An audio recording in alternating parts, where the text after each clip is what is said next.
Última reforma protestante. Você sabe que é uma mensagem, uma série, melhor dizendo, que é carro-chefe em nosso ministério, que dá direção. Nós só nascemos como igreja porque o Senhor nos chamou para atuar na última reforma protestante, e você precisa entender todas as vezes que esse altar se levanta com uma voz profética, que isso faz parte da sua vida, isso faz parte do seu ministério, isso faz parte da sua vida também familiar. Então que você esteja engajado conosco, porque fomos chamados por Deus. A Bíblia diz, Paulo vai dizer, arregimentados, ou seja, o Senhor nos alistou, o Senhor nos chamou, nos arregimentou para essa grande missão, essa nobre missão, que é atuar nessa última reforma protestante. E hoje, o último tema, o subtema, está aí na tela, eleitos para manifestar a glória de Deus. Diga comigo, eu fui eleito para manifestar a glória de Deus. Olha quem está ao seu lado e declare com fé, diga, você foi eleito para a glória, para manifestar a glória do nosso Senhor Jesus Cristo. Você que está em casa, você foi eleito para isso. Compartilhe essa transmissão com o maior número de pessoas. Vamos despertar os eleitos que estão aí ao redor do mundo, estão talvez ainda adormecidos, mas pela pregação da verdade, a pregação da palavra, eles são despertados. Então nós estamos prontos para fazer isso. Onde estão os eleitos que foram criados para manifestar a glória de Deus? Digam amém. Glórias a Deus. Esteja bem acordado, porque eu tenho certeza que essa mensagem vai produzir no seu coração, no seu espírito, na sua alma, algo do coração de Deus. O apóstolo Paulo, quando ele escreve sua carta em Tito, no capítulo 2, verso 11 em diante, ele diz assim, porquanto a graça de Deus se manifestou salvadora a todos os homens. Eu quero só fazer um parênteses, porque nós já estudamos ao longo desta série que todos e muitos está relacionado a um grupo de pessoas. Então, quando Paulo está dizendo a Tito, Paulo estava pregando o evangelho que lhe foi confiado, o evangelho da sã doutrina, a graça de Deus, aquilo que nós pregamos aqui há 30 anos. Paulo está dizendo que os eleitos foram levantados por Deus para que essa graça se manifestasse em suas vidas. Então esses são todos os homens que Paulo está se referindo, os gentios, os eleitos, os predestinados. Diz o verso 12, educando-nos para que negadas a impiedade e as paixões mundanas, vivamos no presente século. Então veja que a palavra de Deus, ela não precisa ser atualizada, porque ela é atemporal, porque Deus não está preso a um tempo. A palavra, disse o próprio apóstolo Paulo, ela não está algemada, ela corre, ela é viva. Ele está dizendo, olha, para que no presente século, então isso está ligado ao que nós estamos vivendo nesse tempo, nessa geração. Ele diz, sensata, justa e piedosamente. O que nós temos que fazer? Põe o verso 13 para nós na tela. Aguardando a bendita esperança e a manifestação da glória do nosso grande Deus, Salvador Jesus Cristo, a qual em si mesmo se deu por nós, a fim de remir-nos de toda iniquidade e purificar para si mesmo. Olha o que Paulo vai dizer agora, isso faz parte da sua essência, da minha essência, da nossa identidade, do nosso DNA. Um povo exclusivamente seu, zeloso de boas obras. Nós fomos chamados, igreja, para vivermos essas boas obras. Nós fomos chamados por Cristo para que nós possamos deixar toda iniquidade, todas as paixões do mundo, todas as paixões da carne, porque o Senhor Jesus, Ele nos resgatou do império das trevas, Ele nos purificou, Ele nos tirou de toda iniquidade. Ele disse, o apóstolo Paulo, para si mesmo, ou seja, para a glória de Deus, Ele formou um povo exclusivamente seu, zeloso e de boas obras. Se eu perguntasse aqui nessa manhã, quantos fazem parte de um povo zeloso, de um povo que foi criado para boas obras, digam amém. Que você possa estar então atento, porque a palavra de Deus não é para o ímpio, a palavra de Deus é para um povo que é zeloso, a palavra de Deus é para um povo que foi levantado exclusivamente do Senhor. Nós somos propriedades exclusivas de Deus.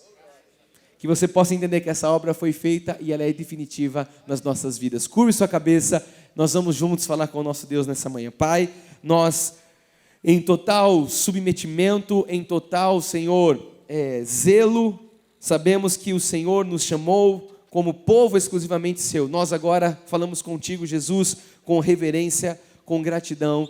Obrigado por tudo que estamos vivendo nesta manhã. Obrigado, Jesus, porque as misericórdias se renovaram. Obrigado porque nós podemos te louvar em espírito e em verdade. Obrigado porque nós entendemos o que é um culto na sã doutrina, na graça de Deus. Obrigado, Jesus, porque hoje nossos corações estão, Pai, confirmados com graça. E a tua palavra diz que é isto que importa. Nós queremos nessa manhã, Jesus, dar mais passos em direção à tua vontade. Sabemos que o Senhor, Jesus, tem algo bom para manifestar no nosso meio. E nós agora abrimos, Senhor, os nossos olhos do Espírito, os nossos ouvidos espirituais para ouvir a Tua voz, Jesus, que não seja eu, mas o Senhor através de mim, a dar alimento, a instruir, a exortar, Jesus, a vida das Tuas ovelhas. Aqui existe um povo que é Seu, Pai. Aqui existe um povo zeloso. Aqui existe um povo que foi preparado de antemão, Jesus, para andar em boas obras. Nós nos aliançamos mais uma vez contigo, Jesus, e queremos dizer que se cumpra em nós a Tua vontade agradável, boa e perfeita. Eu oro em nome de Jesus, para a glória de Deus, e aqueles que assim comigo creem, digam amém e amém. Você vai dar uma salva de palmas a Jesus, porque isso é gratidão a Ele. Glórias a Deus. Meus irmãos amados, família da fé, povo zeloso, povo exclusivamente do Senhor. Uma pergunta muito comum, ela vem à mente, talvez até mesmo ela é feita através de palavras, ela é esboçada quando as pessoas, ou quando muitos ouvem pela primeira vez sobre as doutrinas da graça de Deus, em especial sobre a eleição, sobre a doutrina da predestinação, que é algo que nós imputamos como uma coluna vertebral do Evangelho. Se você não entendeu o que é a predestinação, o Evangelho para muitos não faz sentido. Então, a pergunta que vem é: será que eu faço parte desse povo de Deus? Muitos têm esse questionamento, e eu creio que esse é um questionamento de um coração zeloso. Esse é um questionamento de um coração que teme a Deus, que tem reverência ao Senhor. Então muitos, quando ouvem que Deus tem um povo exclusivamente seu, muitos quando ouvem que Deus é um Deus que predestina, talvez muitos tenham esse lugar de dúvida, que falam: será que eu faço parte do eleito? Será que eu sou um eleito em Cristo Jesus? Por isso eu gostaria de trazer hoje mais conhecimento bíblico, para que você desenvolva cada vez mais segurança da sua identidade em Cristo. Você pode dizer com a sua boca o que eu disse agora? Diga: segurança da minha identidade em Cristo Jesus. Olha, não é todo o povo de Deus que tem segurança da identidade. Você vê o quanto as pessoas estão vivendo dias conturbados, porque não sabem quem são em Cristo Jesus, e aí a alma está em colapso. Mas eu quero trazer mais conhecimento para que você lembre, tenha essa segurança da sua identidade em Cristo, e que também você lembre o que Deus pensa a seu respeito. Você sabia que a Bíblia diz qual é a vontade de Deus a seu respeito? A Bíblia não diz a vontade de Deus para o ímpio, porque Deus não tem nada com o ímpio, mas Deus tem algo com um povo que é dele. Nós acabamos de ler Paulo dizendo a Tito: exclusivamente seu. Então existe, e a palavra de Deus vai trazer para nós a vontade de Deus, o desejo de Deus, os pensamentos de Deus a nosso respeito. Nós sabemos que o tempo que estamos vivendo é um tempo onde muitos professam a fé, mas poucos demonstram a fé. E eu queria que você entendesse que demonstrar fé vai muito mais além do que uma pessoa estar num lugar chamado igreja um domingo. Isso talvez, de tudo que compõe o que faz parte de uma vida cristã e de uma vida com Cristo, de uma identidade em Cristo Jesus, isso talvez seja a menor parte. Porque hoje nós vivemos, eu queria que você tivesse muita atenção no que eu vou dizer agora. Hoje nós vivemos uma geração de consumidores da fé, onde pessoas, elas têm a fé como um hobby. Isso não é expressar fé. Se eu vou num lugar de domingo e ali eu expresso minha fé, eu já falei isso aqui recentemente, então talvez eu não tenha um salvador, eu tenha apenas um hobby. Assim como eu faço beach tênis, academia, crossfit, assim como você faz pilates, talvez ir à igreja é só um hobby. Mas não deve ser assim, isso aqui é uma palavra de exortação da parte de Deus. Expressar a fé é mais do que estar num culto de domingo. Quantos estão compreendendo o que eu estou dizendo aqui da parte do Espírito? Expressar a fé é a vida que você leva todos os dias diante de Deus, diante da sociedade. Isso é expressar a fé. Porque hoje nós estamos vivendo um tempo onde tudo é feito para o desejo próprio. E eu preciso dizer, se você não tem escutado as mensagens de quinta-feira, cadê a pastora Cris? Ela falou comigo, né? Quinta-feira foi preciosa. Ela até falou: você pode pregar isso domingo, Bispo Fê? Eu creio que a mensagem de quinta-feira em breve será pregada também no culto de domingo. Porque o que Deus tem feito às quintas-feiras tem sido algo precioso naquele office. Eu tenho falado que por nós estarmos nessa jornada aqui aos domingos de doutrina, de graça, da última reforma protestante, as quintas-feiras eu tenho trazido mensagens muito práticas para o seu dia a dia, para que você receba ali alimentos e possa, misturar com fé e já ver o resultado na sua vida prática. E eu falava isso quinta-feira, eu falava: a gente vive a geração da dopamina, onde tudo é feito para dar prazer, sim ou sim, igreja? Ou seja, até mesmo agora, o lugar da fé, que é a casa de Deus, foi feito para dar prazer para os filhos de Deus, mas não é assim que deve ser feito, porque as coisas do Espírito muitas vezes vão contradizer e vão confrontar a nossa vontade, o nosso desejo da carne. Só que como é que a gente fala para uma geração que está acostumada a ter prazer em tudo, e aí ele vem aqui para ficar muitas vezes julgando isso, julgando aquilo outro, como se tudo fosse feito como algo para um consumo de uma pessoa. e a pessoa está confundindo isso como expressar a fé. Você consegue compreender a profundidade do que eu estou dizendo da parte de Deus aqui? Isso não tem nada a ver com expressar a fé, eu sentar num lugar e dizer, o pastor prega bem, não prega bem, o irmão canta bem, não canta bem. Isso não tem nada a ver, nós não fomos chamados para sermos jurados de um culto, nós somos chamados para prestar um culto a Jesus, independentemente de quem esteja falando, cantando, pregando, servindo, porque a nossa vida é um culto a Deus, e quando nós nos reunimos num lugar como esse, nós estamos cultuando juntos a Jesus, mas deveria ser feito isso fora desse lugar, em todo o tempo. Então a gente vive essa geração onde muitos não entendem o que é expressar a fé, onde muitos têm a fé, mas não conseguem demonstrar a fé com atitudes práticas. Então não confunda o que é você ter a fé do que você demonstrar a fé. A fé verdadeira, ela não vem apenas de uma declaração, você precisa entender isso. Qual que é a fé verdadeira? A fé verdadeira, ela é uma demonstração visível da graça que te alcançou. É você encontrar comigo fora dessas paredes e você falar, eu posso dizer que o bispo Fê é aquilo que ele prega. Eu posso ver na família, eu posso ver na profissão, eu posso ver no trabalho, eu posso ver nas amizades, eu posso ver na vida que ele leva, o Deus que ele serve. Isso é expressar a fé. Nós não podemos ser, Pedrinho, um agente secreto, o 007, o James Bond da graça de Deus, na igreja santidade, lá fora uma vida profana. Ou seja, uma vida que não condiz com que nós levantamos a mão. É o que eu digo sempre para os jovens, olha, eu não posso levantar minha mão em santidade aqui, mas usar minha mão para fazer coisas ilícitas lá fora. Não condiz. Isso não é expressar a fé. Isso é qualquer coisa, isso é hipocrisia, mas isso não é fé. Então Paulo, ele ensina que a nossa eleição, ela se revela através de 3 marcas, e hoje eu amo dar esse estudo, porque hoje nós vamos ver como que a nossa eleição, ela é demonstrada, e Paulo vai dizer que existem 3 marcas, eu poderia dizer aqui 3 vozes, 3 falas, que nós vamos demonstrar que nós de fato somos eleitos, e é isso que nós estamos estudando hoje, vamos estudar de forma profunda. Nós não fomos apenas chamados para crer, mas para manifestar a fé em obras. Fala assim, eu fui chamado para demonstrar a minha fé em obras. Me ajuda, porque tem alguns irmãos que às vezes estão sonolentos. Olha para o irmão que está ao seu lado e diga, você foi chamado para expressar a sua fé através de obras. Fala assim, através de atitudes, através de ações. É isso que Paulo vai dizer. Fomos chamados não apenas para amar, mas para renunciar por amor. Não apenas para esperar, mas para perseverar, mesmo quando a espera ela é provada. Amém, igreja?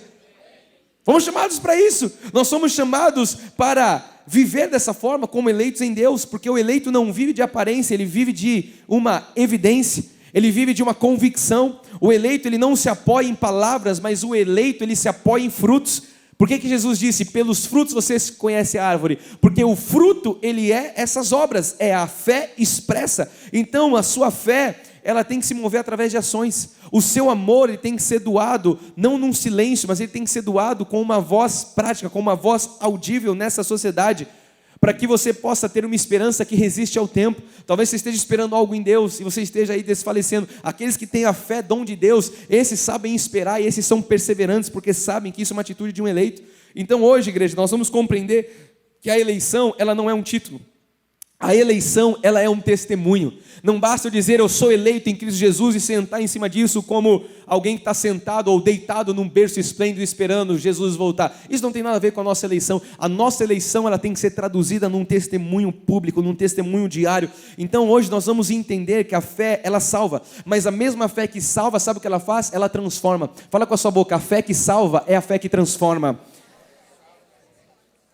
Nós vamos entender que o amor é amor que renuncia e que revela Cristo, que a esperança que permanece também confirma que nós fomos separados para viver a glória de Deus. E eu quero que você entenda nessa introdução ainda que a fé verdadeira, ela não se mede pelo que nós estamos dizendo. A fé verdadeira não se mede pelas palavras que estão saindo da nossa boca. A fé verdadeira, ela é medida através daquilo que nós demonstramos com uma vida de prática. Porque falar, qualquer um fala. Falar, qualquer um fala. Até o papagaio vai falar e repetir qualquer coisa que você ensina a ele. Agora, isso não é o que demonstra fé. O que demonstra fé é a vida que nós vamos demonstrar através das nossas atitudes. Então, para nós vivermos as promessas de Deus, para que nós possamos viver as profecias bíblicas, para que nós possamos viver as premissas ensinadas na palavra, nós precisamos exercitar a nossa fé. E eu quero dizer para você que está aqui, que não é uma fé natural, não é a fé das coisas naturais do homem, mas é a fé dom de Deus. E eu quero já nesse início da mensagem lhe ensinar algo poderoso que vai aparecer para você. A fé não é a causa da eleição, a fé é o resultado da eleição. Muitos têm isso essa equação, de uma forma trocada. A fé, ela não é a causa da eleição, ela é o resultado. Então é porque nós somos eleitos que nós temos o dom da fé para crer em Jesus. Não é porque nós tivemos a fé que nós cremos em Jesus, é o contrário. É porque Jesus, porque a obra não foi nossa, não dependia de nós, não depende de quem quer ou de quem corre, diz a palavra. Então é porque Jesus nos elegeu antes da fundação do mundo, nos predestinou, que nós recebemos o dom da fé. Se você crê nisso, levante uma das suas mãos, diga comigo com fé: eu sou eleito em Deus. Diga assim: por isso eu recebi o dom da fé para crer em Jesus. Isso tem que estar muito claro nos nossos corações, porque isso aqui é a nossa vida que nós levamos com Deus. Então a fé, ela é o dom que manifesta a nossa salvação em Jesus Cristo. A fé, você sabe, ela é o primeiro dom a se manifestar. Eu não creio que outras pessoas, outros ministérios preguem dessa forma, ou tenham esse entendimento, mas essa é a verdade bíblica. A fé, ela é o primeiro dom a se manifestar na vida de um eleito, para que a salvação venha à luz. Porque olha como é algo até mesmo racionalmente falando lógico. Não que as coisas de Deus sejam lógicas, mas você vai compreender com a sua razão. Você estava morto, Efésios 2 diz: estando mortos os nossos delitos e pecados, Ele nos deu vida. Então se eu estou morto, eu não posso crer em nada, porque eu estava morto. Mas Ele me deu vida. O que é esse Ele me deu vida? Deus me dá o dom da fé para eu crer em Jesus. Então a fé, ela é o primeiro dom. Antes mesmo de você crer em Jesus, Deus manifesta o dom da fé, para que aí então você crê em Jesus. Isso faz bem ao seu coração espiritual. Então depois de salvos, depois de capacitados, depois desse dom maravilhoso, a fé faz com que nós agora tenhamos, é o foco de hoje, atitudes práticas, atitudes baseadas na palavra, que nós possamos confiar naquilo que Deus prometeu. A Bíblia diz que pela fé nós podemos praticar a palavra, que é chamada de boas obras. Diga com a sua boca: boas obras. As boas obras, só para ficar claro, não se referem apenas à caridade. As boas obras, elas estão ligadas a tudo aquilo que é bom e tudo aquilo que agrada a Deus. Todas as ações que resultam dos frutos concedidos por Deus. Por que eu estou dizendo que não está ligado às caridades? Ninguém é salvo pelas suas caridades. E eu não estou negando que nós devemos fazer caridades. Eu só estou dizendo que essas boas obras não são as caridades. Porque senão todos os que fazem caridade seriam um povo de Deus. Nós temos espíritas que fazem caridade, nós temos católicos que fazem caridade, nós temos várias religiões que fazem caridades. Mas não é pela caridade. E aí você vai entender, porque não é pelo resultado, mas é pelo que Deus escolheu. Então é porque Deus me elegeu, porque Deus me salvou, porque eu sou alguém criado para andar em boas obras, que eu então vou ter atitudes caridosas, que eu então vou ser uma pessoa generosa, que eu então vou ser uma pessoa que transmite a generosidade do Pai. Quantos entendem isso, digam amém. Então, igreja, nós não fazemos coisas certas ou coisas boas porque nós somos corretos ou porque nós somos bons na carne. Pelo contrário, a Bíblia diz, nós estudamos recentemente, que na nossa carne não habita bem algum. Então nós fazemos coisas boas porque nós estamos em Cristo. Nós fazemos coisas boas porque nós temos a palavra da fé. Nós fazemos coisas boas porque nós somos preparados de antemão para andar em boas obras. Então, foi a frase que nós colocamos no começo. Nós precisamos deixar essa equação calibrada. É porque eu sou um eleito que eu recebo o dom da fé, e porque eu recebi o dom da fé, eu posso andar nas boas obras. A palavra, quando ela é misturada com fé, ela nos habilita para toda boa obra. E agora nós vamos entrar nesse estudo poderoso, fechando a introdução, nós vamos ler 2 Timóteo 3,16, que diz: toda escritura, diga comigo, toda escritura.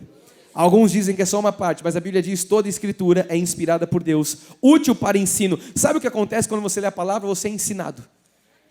Quando você se coloca diante, é exposto às escrituras, você é ensinado para a repreensão. Uau, como é que nós pregamos para uma geração que não quer ser repreendida? Porque o papai e a mamãe não repreendiam em casa. Porque o papai e a mamãe criaram perguntando: filho, você quer isso, você quer aquilo, você quer aquilo outro. Como é que nós pregamos agora para esses adultos? Quando a Bíblia diz que ela é útil para a correção, quando ela é útil para a repreensão. Ah, essa Bíblia eu não quero, bispo Fê. Eu quero a Bíblia que fala que eu sou o ponto fraco do coração de Deus. Eu quero a Bíblia que fala que Deus escreve que eu tenho a borracha. Eu quero a Bíblia que... Não. A Bíblia diz que ela é toda inspirada por Deus e que essa palavra que foi inspirada por Deus, ela é útil, ou seja, tem uma utilidade, que é o ensino para a repreensão, para a correção, para a educação na justiça, a fim de que todo homem, tem homem de Deus aqui nessa manhã, mulher de Deus, seja perfeito e perfeitamente habilitado. Então nós estamos hoje, desculpa a expressão, no grande CFC da fé. Nós estamos hoje, sendo habilitados para que nós possamos viver o que Deus tem para as nossas vidas. Como é que alguém vai desfrutar do que Deus tem se não tem palavra? Essa que é o meu inconformismo com a geração desse século, que buscam experiências com Deus, mas achando que experiências com Deus está algo ligado a fora, ou longe da palavra de Deus. Não tem experiência com Deus se não tiver palavra, porque a palavra é o próprio Deus, é o coração de Deus exposto. Então nós estamos aqui nessa manhã sendo corrigidos, repreendidos, educados na justiça, para que sejamos perfeitamente habilitados para quê, igreja? Para, 3, 2, 1, Enoque, para toda boa obra. Toda boa obra. Então, Deus tem um caminho de boas obras para que nós possamos andar nelas. Como é que Ele faz? Ele te coloca num lugar onde você vai ser instruído pela palavra. Ele te deixa o coração dele exposto, que é a graça de Deus, para que você seja habilitado e torne-se perfeito nele, para que você ande em boas obras. Isso aqui é maravilhoso. Um culto como esse, amado, é um culto útil, não é inútil. Você não está aqui perdendo tempo. Você está aqui, sabe, sendo corrigido, repreendido, talvez, educado na justiça, para que você seja habilitado e perfeitamente habilitado para toda boa obra. Diga graças a Deus por isso. Então, um crente que ele é perfeitamente habilitado para toda boa obra, se ele for ensinado pela palavra, se ele for repreendido pela palavra, corrigido pela palavra, educado na justiça, ele vai ser, então, perfeitamente habilitado. Aí vem a minha crítica, o meu inconformismo. Como que uma geração quer andar em boas obras, quer viver algo profundo com Deus, se ceifa a questão de ser habilitado em boa obra? Se tira o momento onde a palavra vai ser ensinada. Não, eu gosto de louvor, eu gosto de adoração, eu também gosto. Mas se não tiver palavra, não tem a fé ativa, porque a fé vem pela pregação da palavra. Boa, és tu, meu presbítero.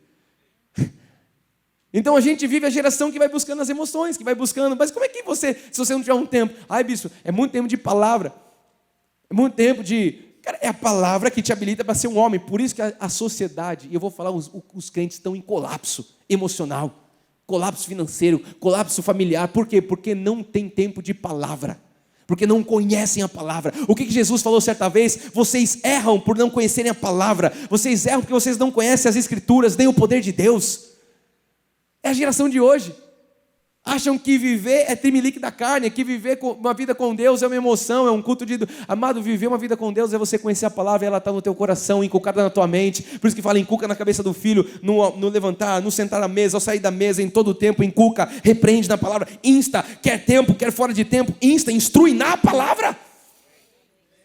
Eu posso dizer da minha vida, o que eu vivo hoje da minha vida é porque os meus pais, tanto os meus pais carnais quanto os pais espirituais que eu tive, os pais da fé, inculcaram a palavra no meu coração. E hoje o meu paradigma, a minha cosmovisão, ela é vista de acordo com o filtro da palavra.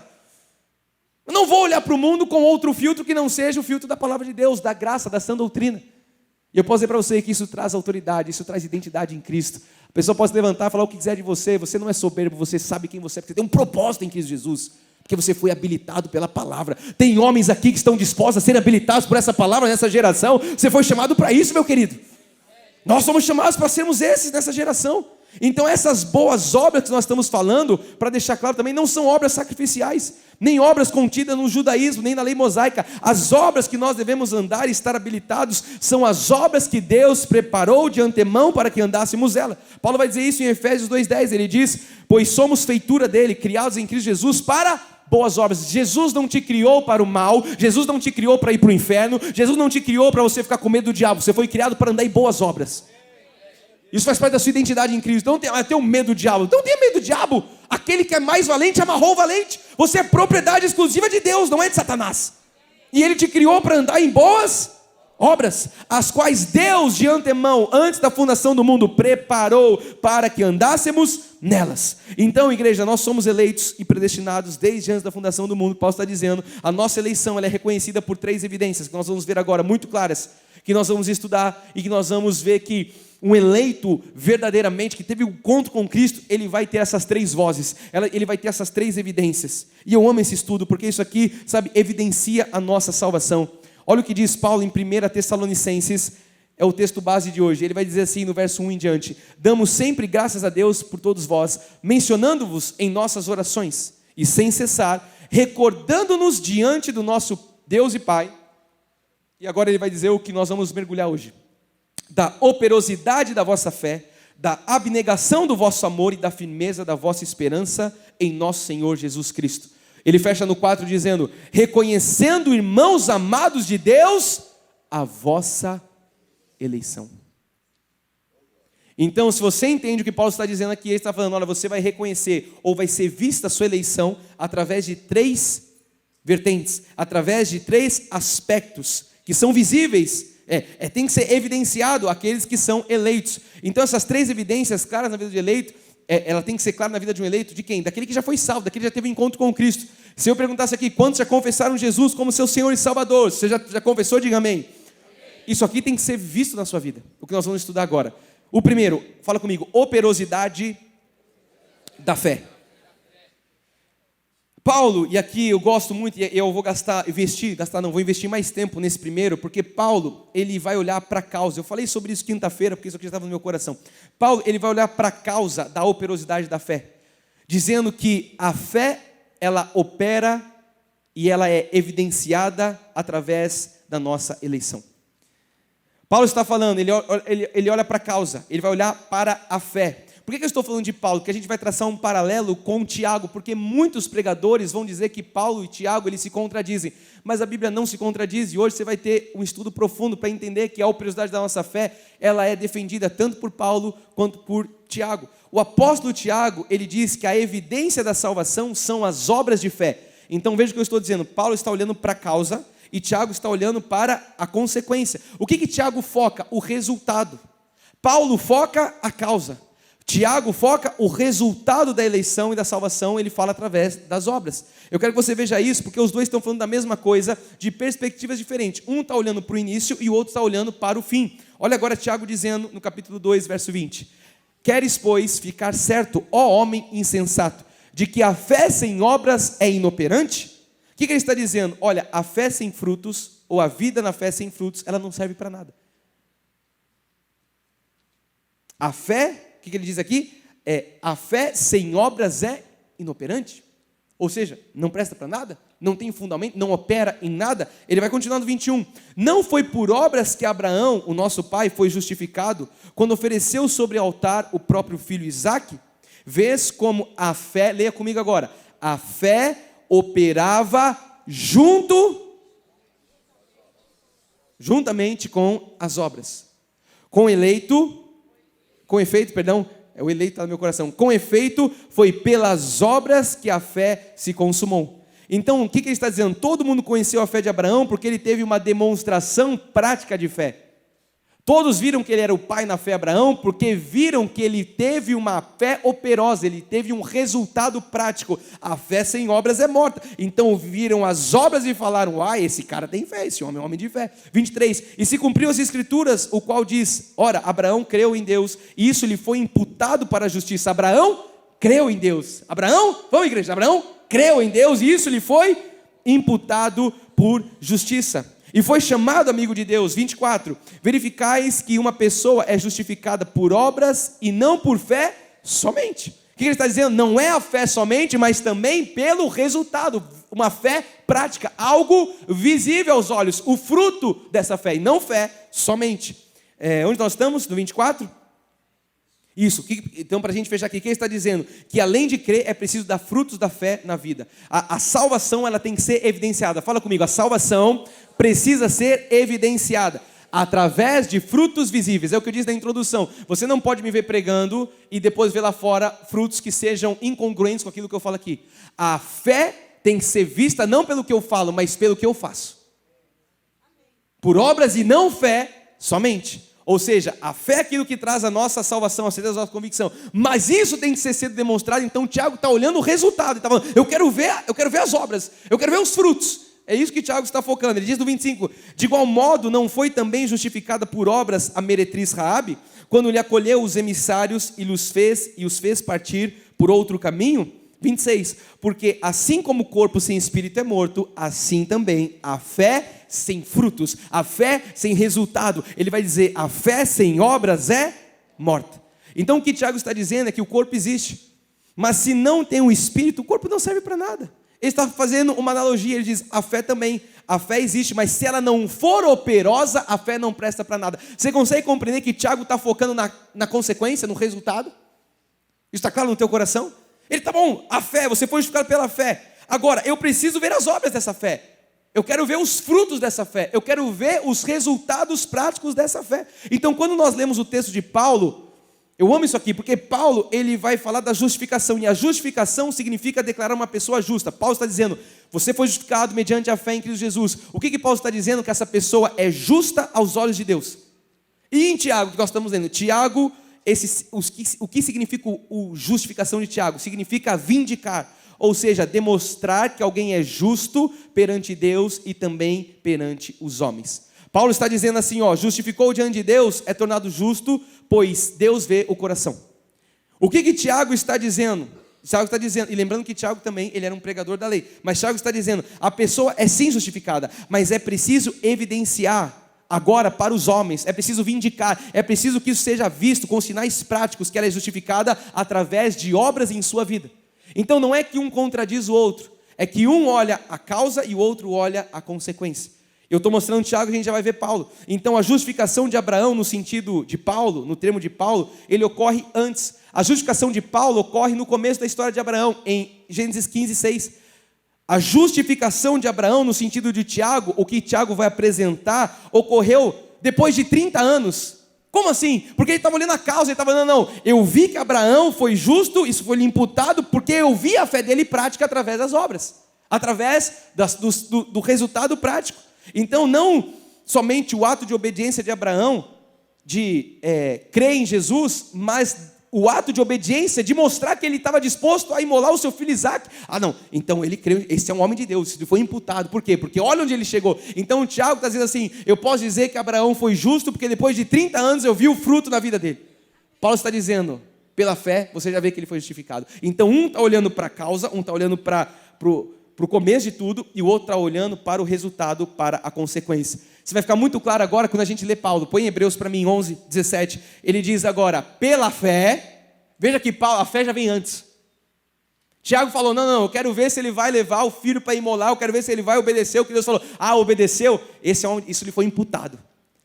Agora Paulo está dizendo, pela fé, olha lá, a fé vem antes. Abraão, quando posto à prova, ofereceu Isaac. Isaac estava mesmo para sacrificar o seu unigênito, aquele que acolheu alegremente as promessas, a quem se tinha dito, em Isaac será chamada a tua descendência, porque considerou que Deus era poderoso para ressuscitá-lo dentre os mortos, de onde também figuramente o recobrou. O que é isso aqui, igreja? Isso é fé. Paulo está olhando, mais uma vez, a causa. Aqui estava evidenciada a fé de Abraão através então de uma atitude. Tiago está olhando a atitude, Paulo está olhando a causa. Então nos textos de Paulo, a justificação, ela vem antes das obras. A justificação, ela vem evidenciar a eleição. Paulo está dizendo, tá bom, eu não preciso nem ver as obras, eu creio que pela fé ele foi justificado.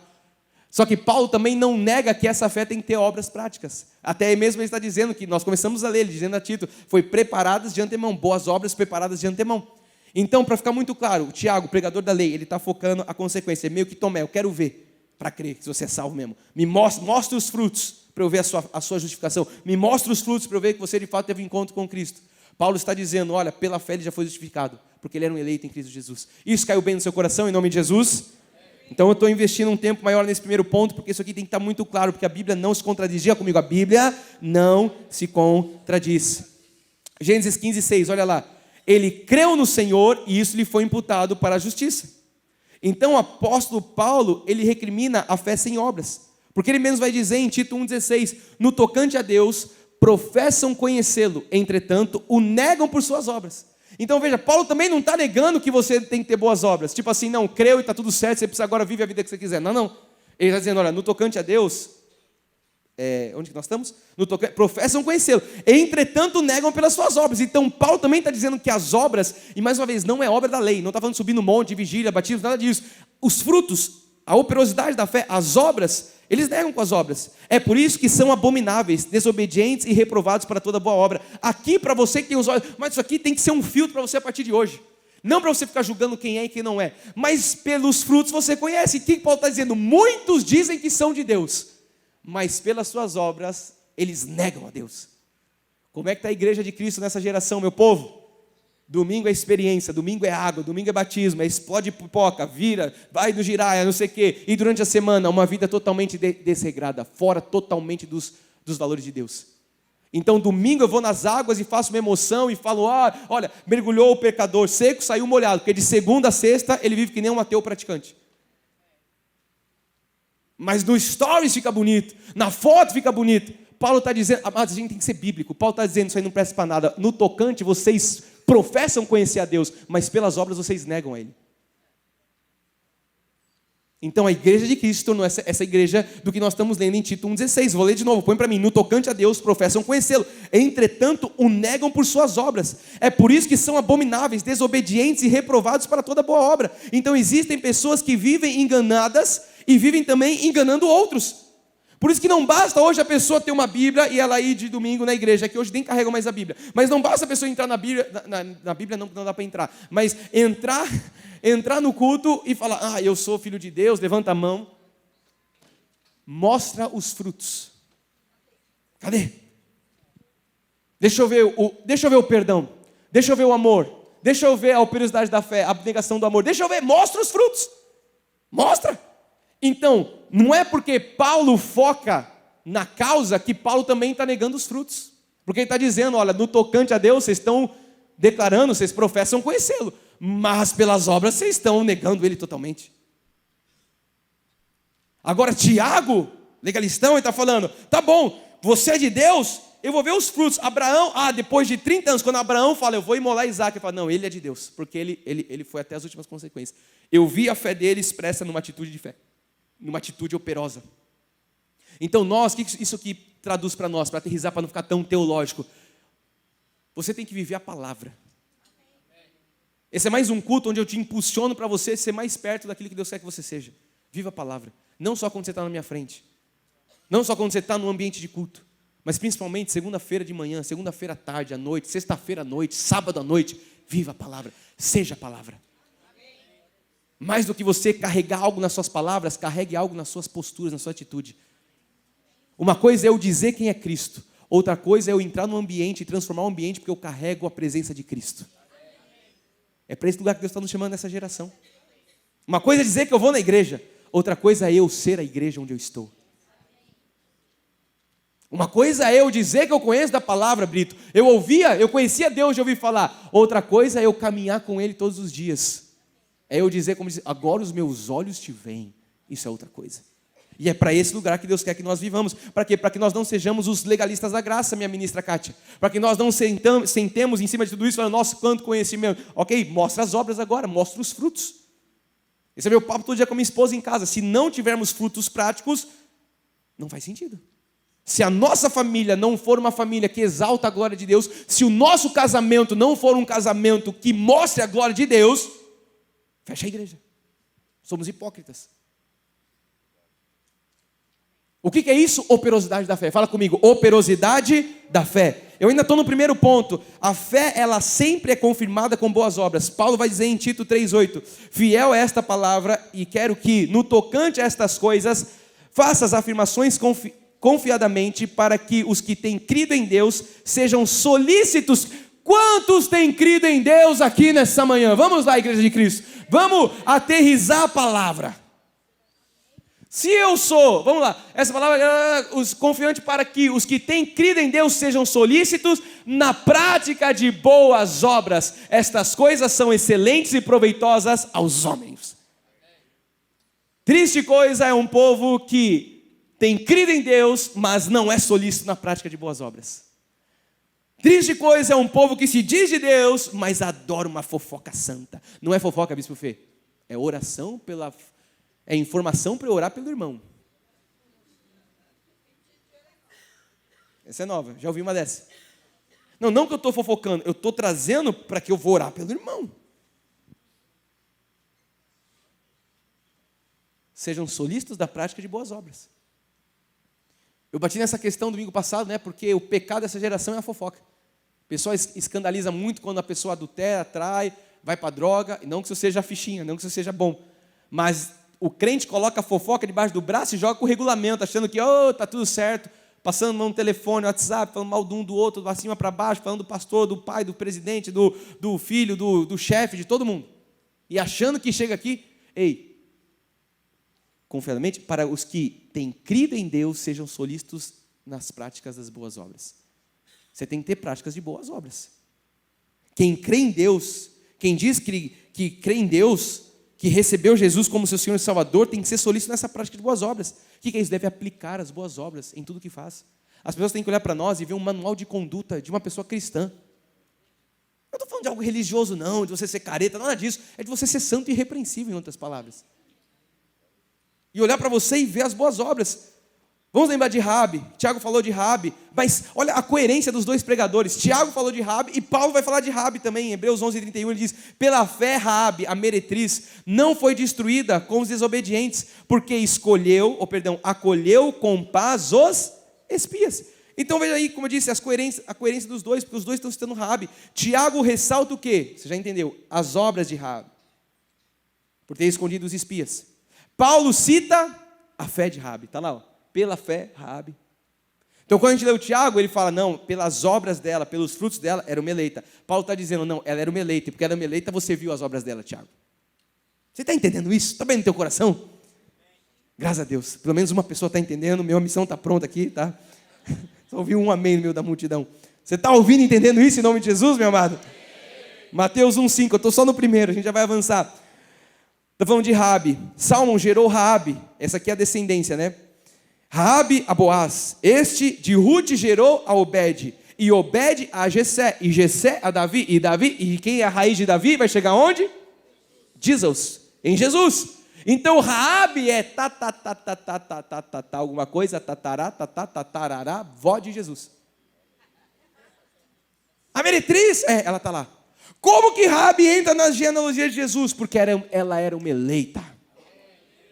E porque ela era uma eleita, ela acolheu os espias, porque ela foi preparada para andar em boas obras, mas ela era uma meretriz na carne, mas no espírito era uma eleita em Cristo Jesus. Assim como eu e você também, antes de Cristo, poderíamos ter feito coisas horríveis, coisas totalmente fora da palavra, coisas totalmente fora dos princípios, talvez morais, mas por sermos eleitos, nós fomos colocados nesse caminho, estávamos mortos, Ele nos deu vida. Então Paulo está citando aqui a fé de Raabe. A gente já leu Mateus 1:5, já leu. Então diga comigo, Deus é perfeito em todos os seus caminhos. Nós estudamos exaustivamente ao longo dessa série que os eleitos são destinados para boas obras. Isso significa que nós temos a obrigação, através das nossas vidas, de andar em boas obras. Fala com a sua boca, eu tenho, traz para você essa responsabilidade. Fala, eu tenho a responsabilidade. Vamos um pouco mais fundo, eu tenho a obrigação de andar em boas obras. Tem um fofoqueiro do seu lado, olha para ele e fala, não, tem um abençoado. Olha para ele e fala assim, você tem a obrigação de andar em boas obras, meu querido. Temos a obrigação. Eu falo para minha esposa, olha, tem coisas que nós não podemos errar. Não podemos, temos a obrigação de sermos santos e irrepreensíveis.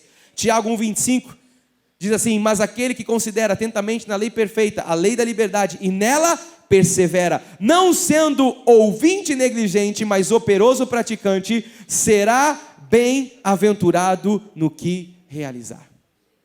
Tem que ser perseverante. Então nós que somos eleitos, que temos evidenciado a nossa eleição pela generosidade, pela operosidade da nossa fé, nós temos que também nos mover e fazer com que a nossa fé seja associada a esses fatores, a uma fé operosa, a resultados práticos. Pedro vai dizer em 2 de Pedro 1:5 em diante, ele diz assim, por isso mesmo, vós, reunindo toda a vossa diligência, associai com a vossa fé. Isso aqui é maravilhoso. Olha como isso aqui vai cair como uma luva aqui, porque é o Espírito trabalhando. Agora é Pedro. Ele está falando assim, olha, agora vamos associar, vamos trazer junto com a fé a virtude. E com a virtude, o conhecimento. Você está recebendo conhecimento aqui nessa manhã? Então ele está aglomerando, ele está falando, ó, você tem a fé, beleza, vamos trazer com a fé agora a fé, a virtude, o conhecimento, verso 6. O conhecimento, ou com o conhecimento, traz também o domínio próprio, que é fruto do Espírito. Com o domínio próprio traz também, leia comigo, a perseverança. Com a perseverança traz a piedade. Vai pôr na mesa, está pondo tudo na mesa. Com a piedade a fraternidade, com a fraternidade o amor.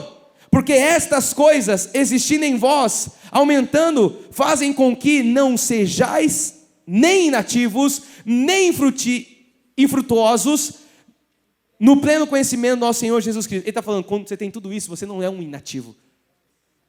Você não é alguém sem conhecimento, sem prática de vida, sem frutos. Verso 9, pois aquele a quem estas coisas não estão... Olha só, igreja, aqueles a quem essas coisas... Então ele pôs virtude, ele pôs fraternidade, ele pôs piedade, ele pôs fé, ele pôs domínio próprio, ele pôs tudo isso na mesa. Agora está dizendo no verso 9, pois aquele a quem estas coisas não está presente é cego, vendo só o que está perto, esquecido da purificação dos seus pecados de outrora. Verso 10, por isso, irmãos, procurai com diligência, cada vez maior, confirmar a vossa vocação e a eleição, porquanto, procedendo assim, não tropeçareis em tempo algum.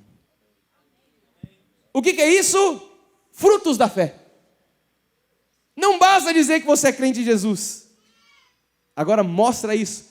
Associa com isso. Ele começou, associai-vos com a vossa fé, a virtude, conhecimento, com conhecimento, domínio próprio, com domínio próprio, a fraternidade, a piedade. Coloca tudo isso e viva isso. Porque quem não tem isso é cego. Só enxerga de perto. Nós não somos cegos. Nós temos os olhos iluminados. Então nós devemos confirmar a nossa eleição através da operosidade da nossa fé. Você vai dizer com a sua boca mais uma vez, diga, eu preciso confirmar a minha eleição através da operosidade da minha fé.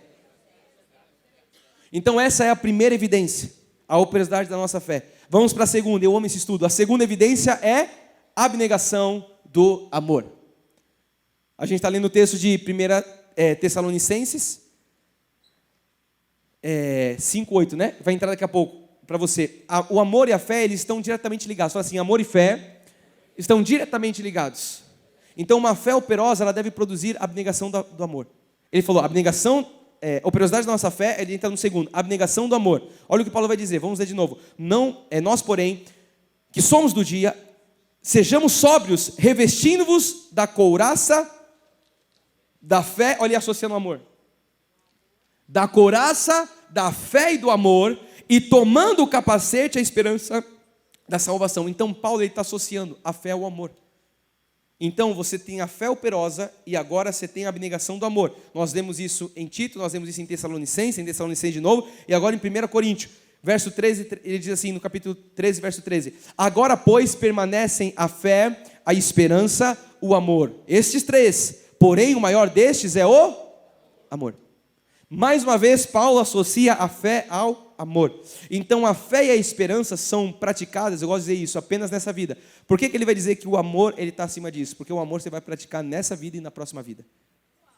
Bispo Fê, eu tenho duas vidas. É a mesma, na verdade. Essa e a eterna. Que começa aqui e não vai acabar nunca em Jesus Cristo. O corpo vai voltar para o pó, mas o espírito vai retornar para Cristo, é o que diz a palavra. Então nós temos amor nessa dispensação, nesse mundo caído. Mas no céu nós continuaremos fluindo no amor. Por isso que ele diz que esse é o maior. Então nós evidenciamos ao mundo, igreja, que nós somos eleitos e discípulos de Cristo quando nós amamos. É tão básico você pregar o amor, talvez o pregador mais antigo, o primeiro evangelista das nações, ia dizer que viver o cristianismo é você amar. Mas na geração de hoje, a gente chegou na geração onde o amor de muitos esfriaria. E nós já estamos vivendo o amor esfriado. Esfriou. De tanta calamidade, as pessoas vão vendo coisa após coisa, elas não se comovem mais, elas não estão mais nem aí com o próximo, elas não estão nem aí com nada. Nós estamos vivendo esse tempo. Então nós precisamos dizer, igreja, a nossa eleição é evidenciada quando nós amamos. Não com o amor do mundo, mas com o amor de Deus. O amor de Deus, Paulo diz em Coríntios 13, jamais acaba. Fala, o amor de Deus jamais acaba. Então o amor, ele é maior por quê? Porque ele expressa o sangue de Cristo vertido no Calvário, na cruz. O amor é expresso até a última consequência. Então vamos lá, a primeira evidência da nossa eleição, fala comigo, operosidade da fé. A segunda evidência, qual que nós estamos vendo da eleição? A abnegação do amor. E a terceira evidência da eleição, põe para mim na tela, firmeza da esperança. Você tem uma esperança firme aí em nome de Jesus? Firme que nem prego na geleia? Oh, graças a Deus. Que nem sentar no pudim, como falam, que nem prego na areia? Não.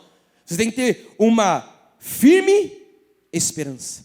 Paulo vai dizer que a nossa eleição ministracrática, ela é evidenciada pela operosidade da fé, pela abnegação do amor e por uma firmeza de esperança. Coloca para mim 1 Tessalonicenses, verso 1. Recordando-nos diante de nós, é o texto base, Pai, a operosidade da nossa fé, a abnegação do nosso amor e da firmeza da vossa esperança em nosso Senhor Jesus Cristo, reconhecendo, irmãos amados de Deus, a vossa eleição.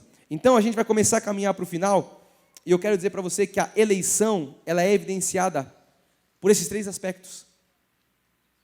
Por que nós estamos hoje navegando nessas águas? Porque nós não podemos ser crentes teóricos. Por que eu decidi trazer esse estudo para nós finalizarmos a última mensagem desta série? Porque nós não podemos viver de teoria. Porque nós não podemos viver de coisas gasosas, de coisas num campo que fica muito teológico, que a gente não aterriza. Eu gosto sempre de trazer isso. Tudo isso tem que ser refletido quando? Amanhã na tua semana.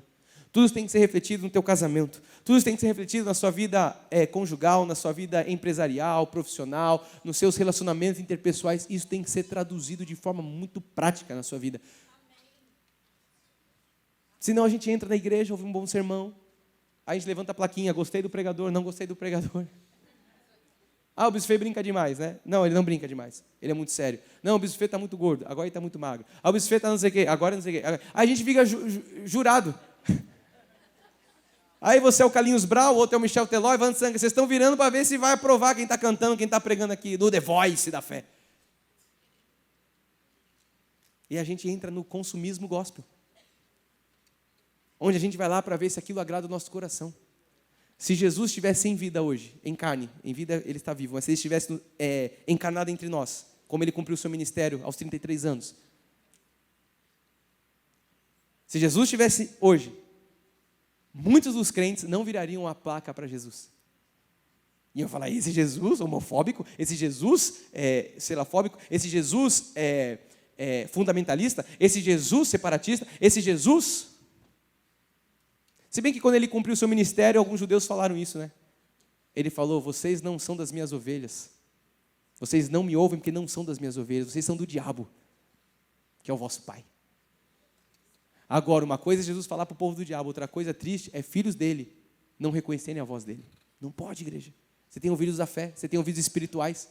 Não tem cera nos seus ouvidos espirituais. Tem que ser, toda a cera tem que ser, desfeita, para que você ouça as coisas do Espírito. Então eu gosto sempre de aterrizar, porque quando eu estou numa série, a última reforma protestante, muitos falam, Bispo, quando vai acabar essa série aí? Eu quero que você fale das finanças, eu quero que você fale da minha emoção, eu quero que você fale da minha promoção, eu quero que você fale das bênçãos, eu quero que você ore a Jesus.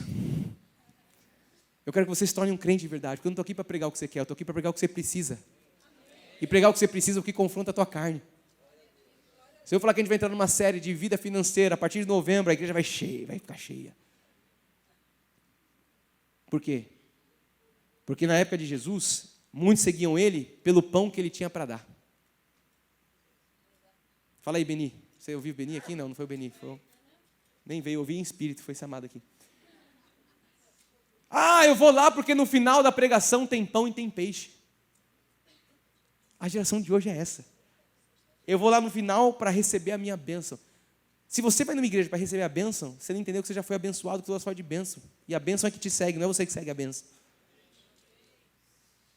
Então você vê como a vida evangélica hoje, ela está disfuncional e a gente precisa fazer funcionar.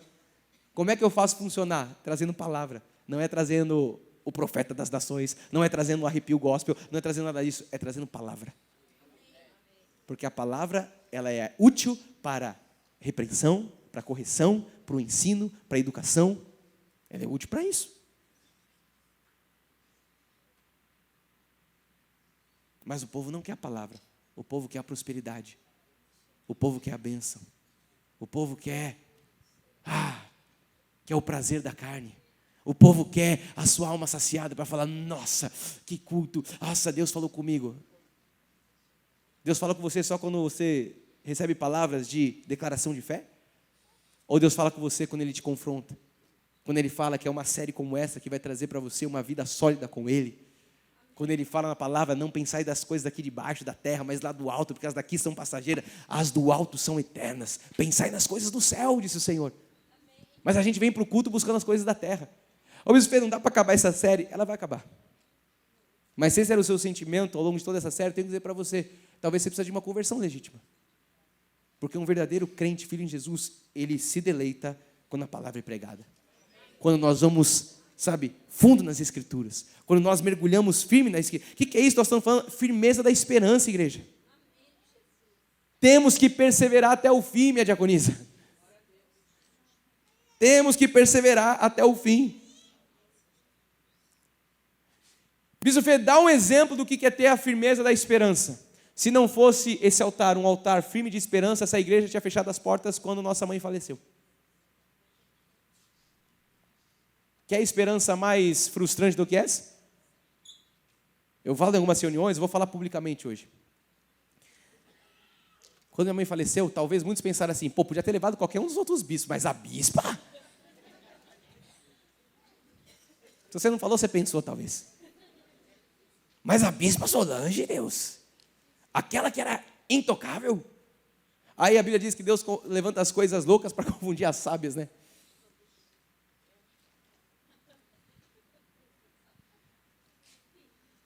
É um pouco do meu ministério, né? Deus tira a minha mãe da sabedoria e põe o louco aqui. Tirando o louco para confundir a sabedoria. Eu não sei os planos de Deus, a gente se submete. Mas se nós não tivéssemos uma esperança firme, a gente não estava aqui hoje. Quando Deus falou que a gente ia ter uma transição não só espiritual, mas física, muitos foram embora. Pessoal, o que isso tem a ver com um estudo teológico? Não tinham firmeza da esperança. A esperança estava nas palavras da bispa Solange. A esperança estava, o que vai ser de mim agora sem a bispa? Foi a voz que nós ouvimos nas reuniões. O que vai ser de mim agora? Quem vai me ensinar a graça? Quem vai me ensinar a graça? Crente consumista. Não tinha uma esperança firme no Senhor. Tinha uma esperança firme na mão de um homem. Eu vou falar algo aqui, não é palavra de persuasão, não é para mexer com a tua alma, não. A sua esperança não pode estar em mim. Porque assim como minha mãe não está hoje, talvez um dia eu não esteja aqui. A tua esperança tem que estar no Senhor Jesus Cristo. Ele é o Deus da tua salvação. Ele é a tua rocha. Ele é o fundamento. Paulo disse, não posso ser lançado outro fundamento senão Cristo, porque ele já foi lançado. Agora o que Deus mostra para nós através do vento contrário, quem está ouvindo os cultos de quinta-feira? O vento contrário é onde Jesus coloca os discípulos. O que o vento contrário mostra? Onde está o foco? A crise vem para mostrar onde está o foco. A crise que nós passamos, humanamente falando, de luto, de transição, de tudo que nós estamos passando, só mostrou onde estava o foco de muita gente. Mas eu louvo a Deus, você que está aqui hoje, porque também mostrou onde estava o seu foco. E eu tenho dito isso, se você ficou no cinema, meu amado, se você está comigo naquele office, é porque você tem uma firme esperança. É porque você entendeu que não é sobre homens, é sobre a obra de Cristo nas nossas vidas. Fala comigo, eu preciso perseverar até o fim. Mantendo os olhos fixos em quem, Jesus? Em quem, Jesus? Não, em quem, igreja? Ah, os olhos estavam na bispa Solange. Maldito o homem que confia no homem, sua confiança estava num homem. Agora, se os seus olhos estão postos no Deus da tua salvação, se você está que nem Paulo, olhando firmemente para o autor e consumador da sua fé, você vai conseguir correr com perseverança uma carreira que lhe foi proposta. Agora, correr com perseverança, segura a palma, você já bate. Correr com perseverança, só dá para você correr com os olhos postos em Cristo, porque correr olhando para lá, você vai bater no poste. Você vai bater, você vai cair no abismo, vai cair em qualquer outro lugar, olhando para o homem, olhando para aquilo outro, você vai ficar perdido. Agora, quando você olha para Jesus, você corre com perseverança, porque a carreira dele já lhe foi proposta. Se você crê nisso, agora sim, celebra Jesus com as suas palmas. É isso aí, igreja, olhando para ele, para o autor e consumador. Ele é o que começa, ele é o que termina. Perseverança, firmeza da esperança. Então nós devemos alimentar a nossa alma com essa esperança da palavra de Deus. Não é com a palavra do guru, é com a palavra da esperança. Nós não esperamos no mundo, nós não esperamos nas coisas dessa terra. Nós esperamos no Deus da nossa salvação. Ele é o Quírios, Ele é o Alfa, Ele é o Ômega, Ele é o princípio, igreja. Se eu tivesse a esperança da minha mãe, eu estava frito. Se eu tivesse a esperança do Lula, eu estava frito. Mais frito. Se eu tivesse a esperança do Bolsonaro, eu também estava frito. Seja qualquer outro nome que você quer colocar nessa cadeira. Mas a nossa esperança não está no Messias que vem salvar essa geração humanamente falando. Está no Messias, o verdadeiro Deus, o verdadeiro leão. A nossa esperança está no Salvador. Nós não precisamos de um partido político, nós não precisamos de um plano econômico, porque nós temos a economia do reino dos céus, meu amado, e nós somos regidos por ela. Jesus falou, vocês não são desse mundo como eu também não sou. Jesus falou que nós somos cidadãos dos céus, embaixadores do nome dele. Então por que você vem buscar as coisas desse mundo se você não é desse mundo? Olhe para Jesus. Tem um livro muito bom, José, o filho amado, irmão odiado, que o autor ele diz assim, que você tem que olhar para Jesus, colocar a sua cabeça, os olhos para cima. Tem uns olhando, buscando, ei, levanta a cabeça, comece a olhar para o alto. Olhe para Ele. Então, igreja, a nossa esperança não está no mundo, nas coisas dessa terra. Nós devemos esperar somente no Deus da nossa salvação. O salmista diz isso no 46:5. Ele diz: bem-aventurados aqueles que têm o Deus de Jacó por seu auxílio, cuja esperança está no Fernando Caldeira Brant. Cuja esperança está? É nele que está a minha esperança, a sua esperança. O Isaías, né? Parece meu parceiro de caminhada. O profeta Isaías, ele disse assim no 40:31, mas os que esperam no... Isaías quer dizer, aqueles que esperam em mim, que sou o profeta. Aqueles que esperam em Moisés. Mas ele diz, os que esperam no Senhor, renovam as suas forças, sobem com asas como águia, correm, não se cansam, caminham, não se fatigam. Por que os que esperam no Senhor podem correr e não se cansar? Porque tem uma carreira que lhe foi proposta, porque foram preparados para andar de antemão nessas boas obras. Quantos esperam no Senhor aqui, digam graças a Deus. Olha só, eu preciso terminar esse culto, mas eu quero ir para o final dizendo para você que uma fé operosa, ela produz frutos bons, igreja. Uma fé operosa, ela produz boas obras que confirmam a nossa eleição. Mas nós também vimos aqui nessa manhã que a fé nos traz benefícios que glorificam a Deus. E deixa eu só assentar as coisas no seu coração. Existem benefícios quando nós temos e somos os da fé? Existem benefícios. O que eu estou dizendo aqui é que os benefícios não podem ser a nossa busca. A nossa busca tem que ser o coração de Deus, e por nós buscarmos o coração de Deus, Ele é um Pai de amor bondoso, Ele é o Pai das luzes, nele não há variação, sombra de mudança, tudo vem dele. Se você pedir pão, Ele não dá pedra, se pedir pão, Ele não dá escorpião, não dá cobra, Ele te dá um peixe. Esse é o nosso Deus. Mas nós entendemos que o nosso coração não pode. Tem gente que fala, eu vou embora da igreja porque eu vou fazer minha carreira. Não entendeu nada. Eu vou embora da igreja porque eu vou viver a minha vida. Não entendeu nada. Que vida que você tem fora dos caminhos de Deus? Não há vida. Não há vida. O que nós cantamos? A vida é em seus olhos, a vida em sua boca, a vida em seu falar. A vida está nele. Eu vou viver minha vida. Vai viver que vida? Você vai viver a tua morte, porque não há vida fora de Jesus. E as pessoas querem os benefícios. É a multidão que quer o pão. Jesus falou, vão embora, vocês também vão? Aí ele vira para os discípulos e fala, vocês também vão embora? Vocês também estão só pelo pão? Aí Pedro diz, Senhor, para quem nós iremos? Se só o Senhor tem as palavras de vida eterna. Essa tem que ser a tua fala, meu querido.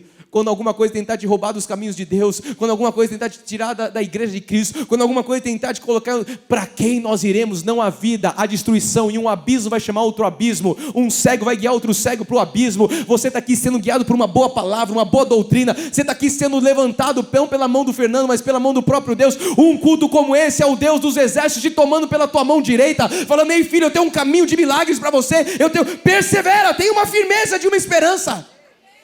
Isso é um culto como esse, não é um seminário teológico, é um culto prático, de atitudes, de uma vida cristã, igreja. Não é um seminário 1, 2, teologia, não é nada disso, isso aqui é prática de vida com Deus. Mas para ter vida prática com Deus, você precisa da teologia. Você precisa do coração de Deus exposto ao seu coração.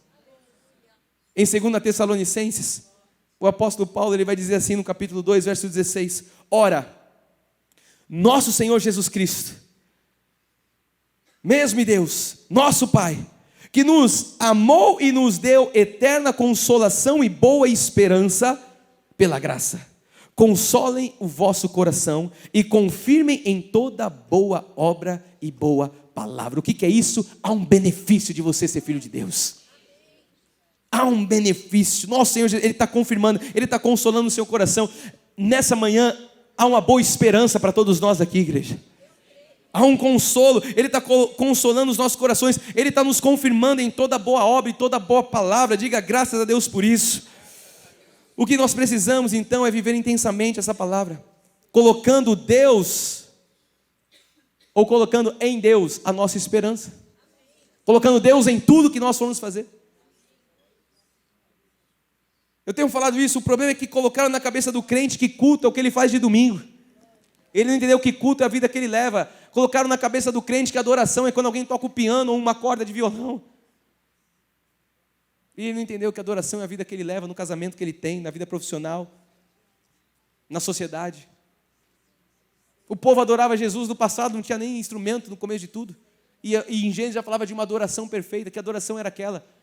Era adoração com a vida. A sua vida tem que ser uma vida de adoração. E porque você adora Ele durante a sua semana toda, quando chega aqui, alguém toca uma corda e você fala, agora eu vou adorar com a comunidade. Agora eu vou adorar na comunhão dos santos, porque ali o Senhor também ordena a bênção. Então vamos confirmar a nossa eleição, sabe? Através da operosidade da nossa fé. Sabe? Vamos ser dedicados às obras que Jesus preparou de antemão para que nós andássemos nela. Eu estou finalizando, tenho que dizer para você, vamos confirmar a nossa eleição, porque é o tema de hoje, fomos criados para a glória de Deus. Vamos confirmar a nossa eleição através da nossa fé, da abnegação do amor. Porque o amor ágape, ele age através da fé. A Bíblia diz de fé em fé, de justiça em justiça, de glória em glória. Assim também as demais virtudes, elas têm que se agregando. Para que nós possamos ir crescendo na graça, no conhecimento, crescendo em estatura e nos aproximando a cada dia à estatura de Cristo. Sabe, igreja, vamos confirmar a nossa eleição, vamos mostrar que nós somos eleitos de fato, comprovando a firmeza da nossa confiança em Deus. Vamos mostrar ao mundo que nós somos o povo predestinado, porque nós confiamos, porque nós temos uma abnegação do amor, porque a nossa fé é operosa, porque nós temos uma firme esperança no Senhor. E eu finalizo dizendo para você que nós chegamos ao fim desta mensagem, e também ao final desta série intitulada A Última Reforma Protestante. Mas o verdadeiro fim de uma série não é quando termina a pregação. O verdadeiro fim de uma série é quando começa a transformação.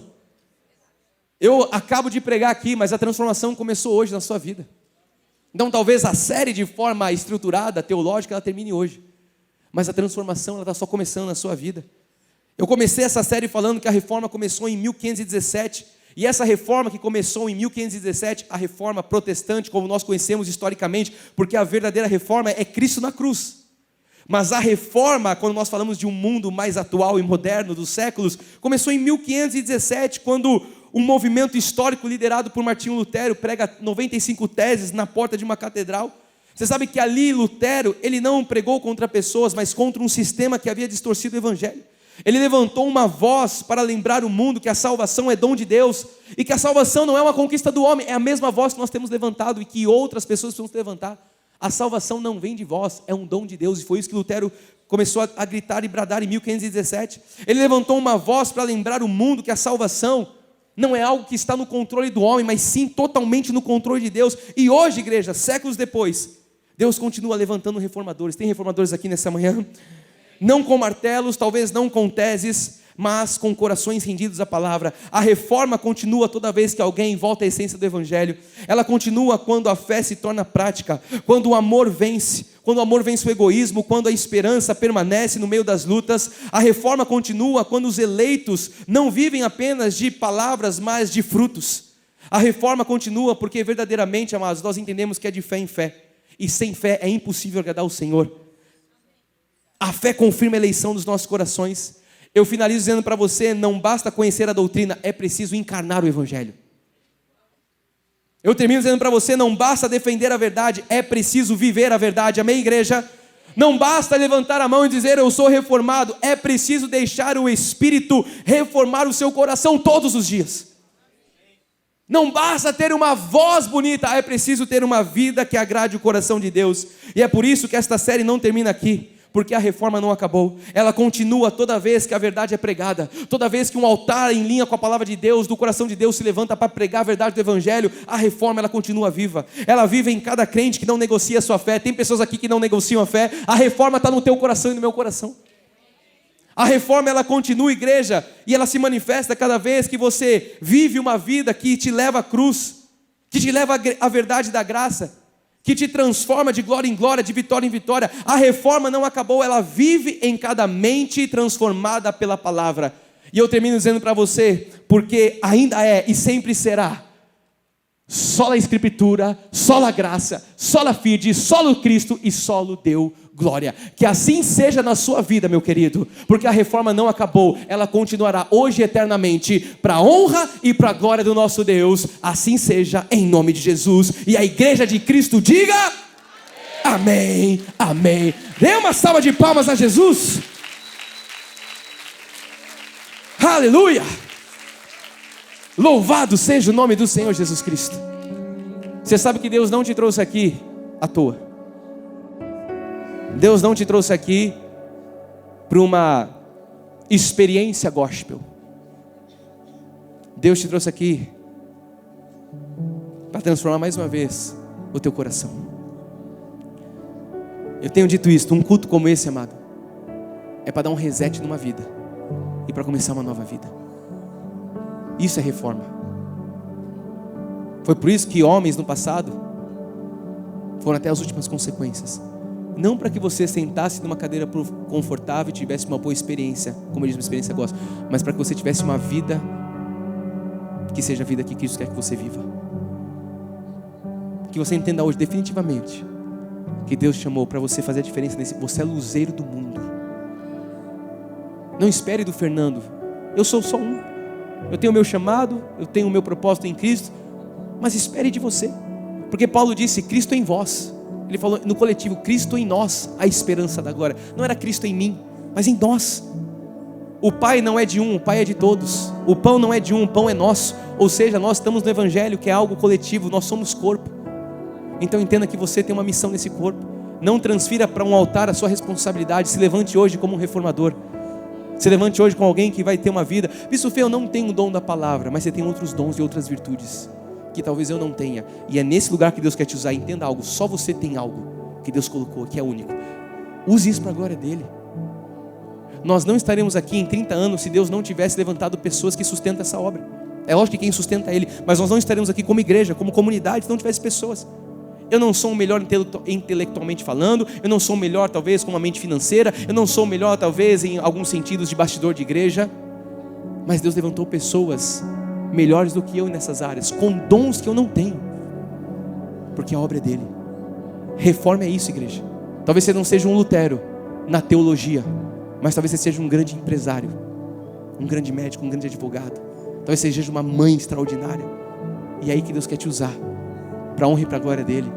Que a sua maternidade seja o púlpito que você prega. Que o seu centro cirúrgico, médico, seja o teu púlpito. Que a tua sala empresarial, você é empresário, seja o teu púlpito. Que a tua casa seja o teu púlpito. Que o teu casamento seja o teu púlpito. Que você viva para a glória de Deus. Você está disposto a falar com Deus nessa hora? Fica de pé no seu lugar. Nós temos 5 minutos para orar, para falar com Jesus e render a Ele toda a nossa gratidão, toda a nossa adoração. Eu sei que é muito bom ser dirigido numa oração, mas eu queria que você levantasse suas mãos aos céus nessa hora e você deixasse fluir de dentro de você uma oração sincera. Eu vou te dar 2 minutos para isso. Abra sua boca. Esquece um pouquinho quem está do seu lado. Talvez Deus esperou a semana inteira para ouvir a tua oração nessa hora.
Você consegue levantar suas mãos em sinal de rendição a Ele? Por tudo que Ele tem feito, por tudo que Ele tem falado. Continua orando, continua com as mãos aos céus, falando com Ele em adoração. Há um doce Espírito no nosso meio. Quando a palavra é pregada, o Espírito Santo se manifesta.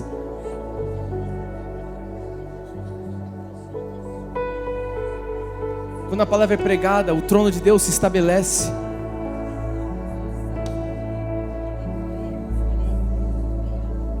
Começa a dizer: Senhor, eu não te busco pelo pão que Tu pode me dar, Senhor.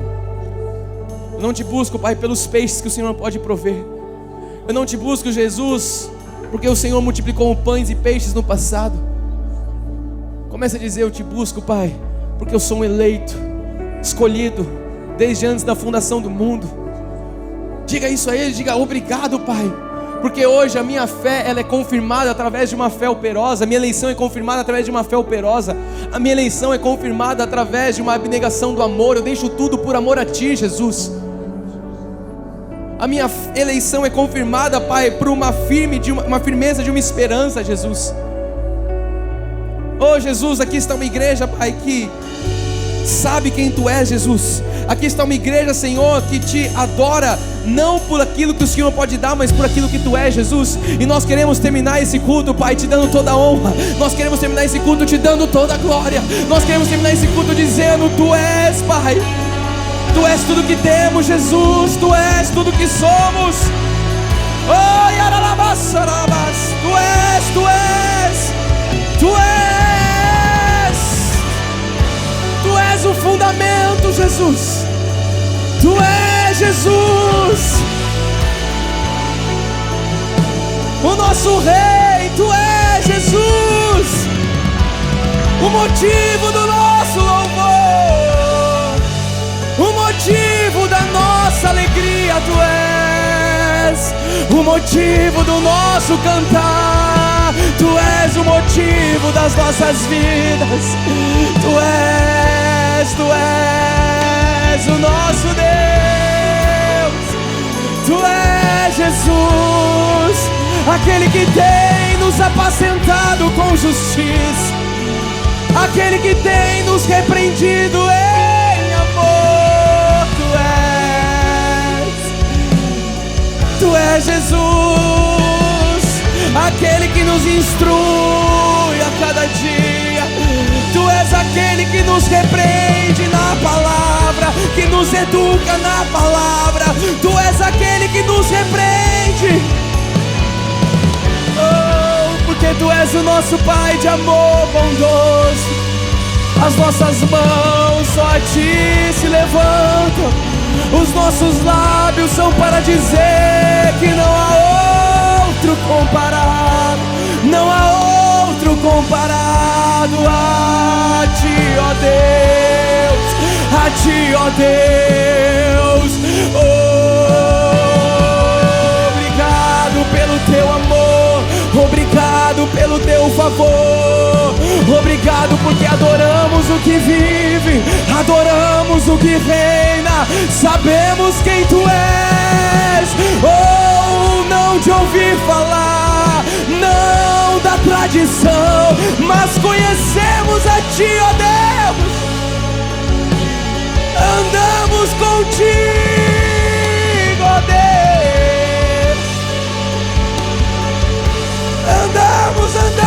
Andamos contigo, Deus.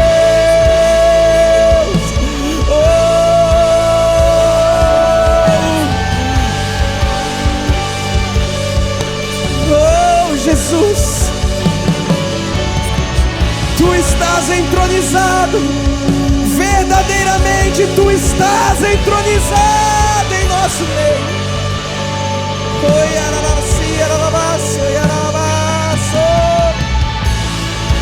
Santo de Israel, Tu és a raiz de Davi.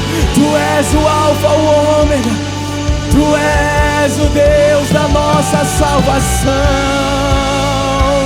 Para onde iremos? Para onde iremos? E só Tu tens as palavras. Só Tu tens as palavras de vida eterna, Deus. Só Tu tens, só Tu tens, só Tu tens. Oh! Só Tu tens.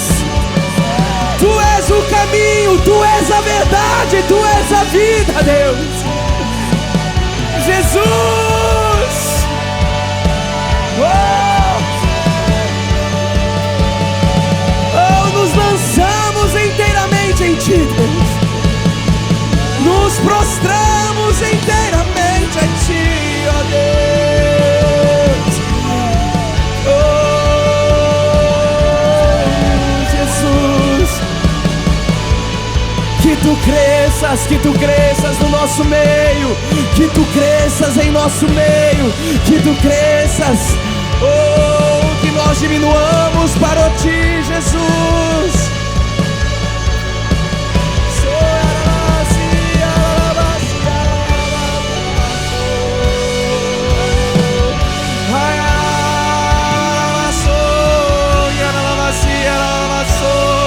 Abra tua boca, fale com Ele, adore a Ele, adore, adore, adore. Oh, confirme a sua eleição adorando a Ele. Oh, aleluia, aleluia, aleluia, Jesus.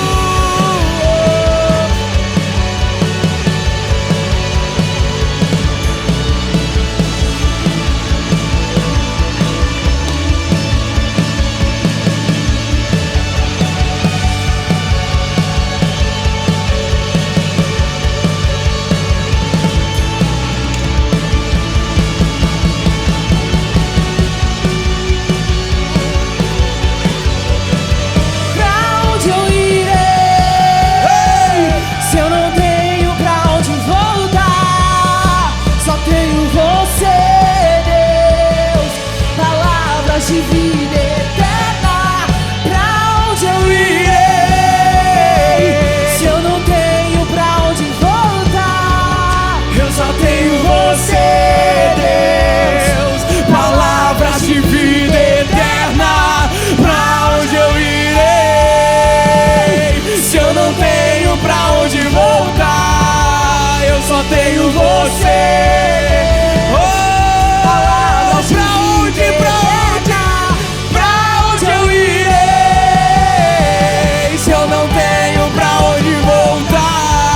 Eu só tenho você, Deus.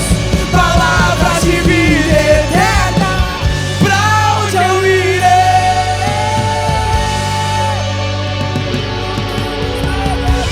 Só tenho você, Deus. Palavras de vida eterna, pra onde eu irei? Se eu não tenho pra onde voltar, só tenho você.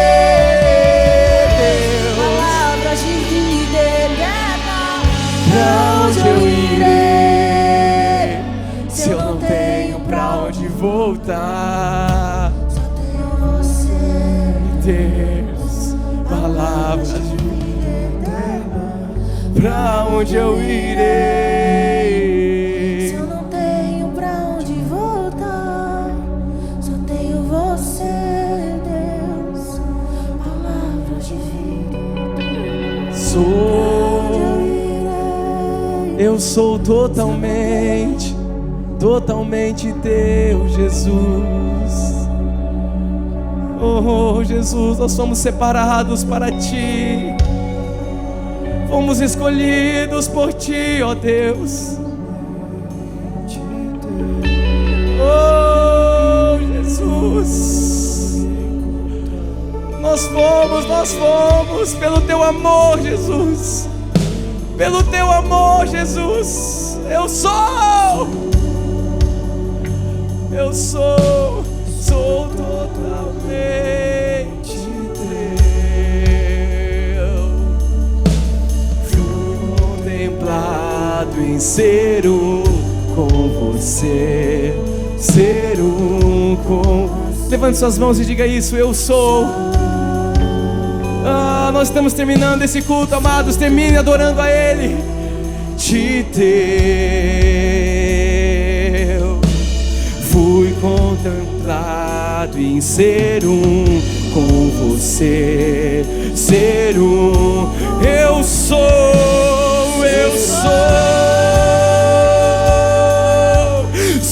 totalmente teu. Diga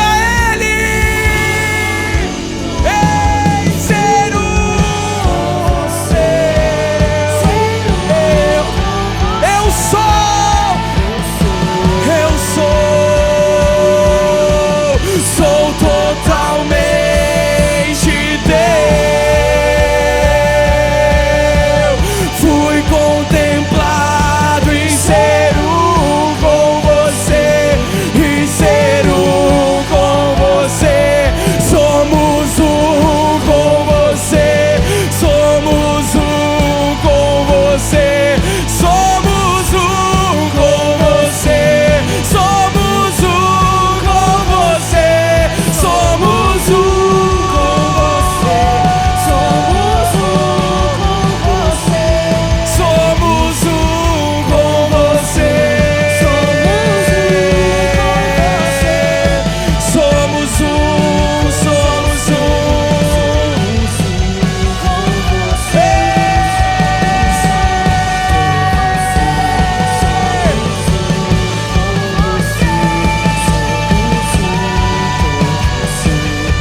diga para acabar.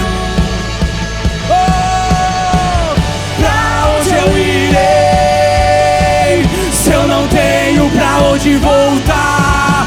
Eu só tenho você, Deus. Palavras de vida eterna. Pra onde eu irei Se eu não tenho, eu só tenho você. Palavras de vida eterna. Pra onde eu irei, Senhor, tu tens as palavras de vida eterna. Oh, as palavras eternas somente vêm de ti, Deus. Só de ti, ó Deus.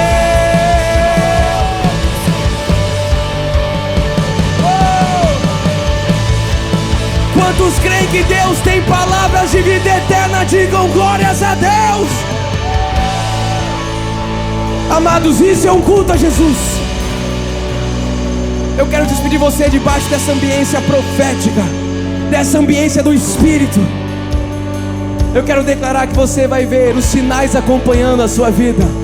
Você vai ver a operosidade da tua fé. Você vai ver a firmeza da tua esperança. Você vai ver a abnegação do amor. Eu declaro que você vai viver os sonhos de Deus. Eu declaro que você vai viver uma semana de bênção, de vitória, de caminhos sendo colocados no deserto, de rios sendo ajustados no ermo. Eu declaro uma semana de vitórias. Eu declaro que as doces consolações do Espírito serão constantes, serão permanentes na vida daqueles que são da fé e aqueles que confirmam a eleição e foram criados para a glória de Deus. Digam, faça um barulho de festa a Jesus.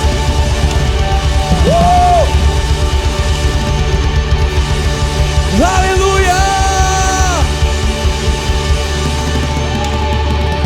aleluia. Bom domingo a todos, eleitos para manifestar a glória. Até amanhã, oração, terça, sexta. Abraço quem está do lado e fala: nós somos eleitos para manifestar a glória de Deus. Boa noite, Igreja de Cristo.